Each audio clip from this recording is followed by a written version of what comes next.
High, আমাদের বায়ুমণ্ডল যাকে ঘিরে কল্পনা, জল্পনা এবং রহস্যের কোনো শেষ নেই।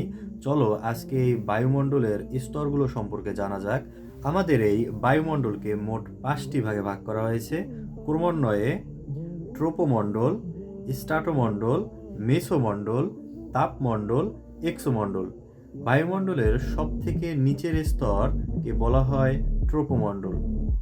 মেঘ, বৃষ্টিপাত, তুষারপাত, বায়ুপ্রবাহ, শিশির সব এই ট্রোপোস্তরে বা ট্রোপোমণ্ডলেই সৃষ্টি হয়।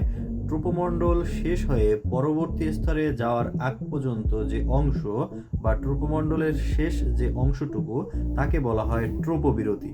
সাধারণত প্রতি 1000 মিটার উচ্চতায় এই স্তরে 6 ডিগ্রি সেলসিয়াস পরিমাণ তাপমাত্রা কমতে থাকে। ট্রোপোমণ্ডলের পরবর্তী যে স্তরটি রয়েছে তাকে বলা হয় স্ট্রাটোমণ্ডল এবং এই স্তরে সবচেয়ে বেশি পরিমাণ ওজোন গ্যাস পাওয়া যায়, যা সূর্যের অতি বেগুনি রশ্মিকে শোষণ করে নেয় এবং এই স্তরেই আমাদের জেট বিমান চলাচল করে। স্ট্রাটোমণ্ডলের পরবর্তী যে স্তরটি রয়েছে তাকে বলা হয় মেসোমণ্ডল। এই মেসোমণ্ডল স্ট্রাটোমণ্ডলের পরেও 80 কিলোমিটার পর্যন্ত বিস্তৃত।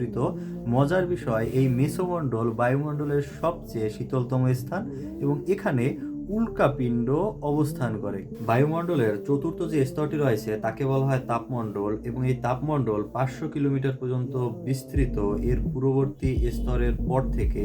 এবং এই তাপমণ্ডলের নিম্নের যে অংশ বা নিম্নের যে স্তর তাকে বলা হয় আয়নমণ্ডল। ভূপৃষ্ঠ থেকে যে বেতার তরঙ্গগুলো মহাকাশে যায় তাই আয়নমণ্ডলে বাধাগ্রস্ত হয়ে ভূপৃষ্ঠে আবার ফেরত আসে।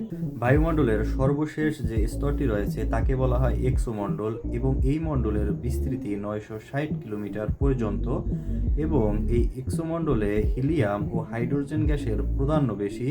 That's 1 minute, see you tomorrow.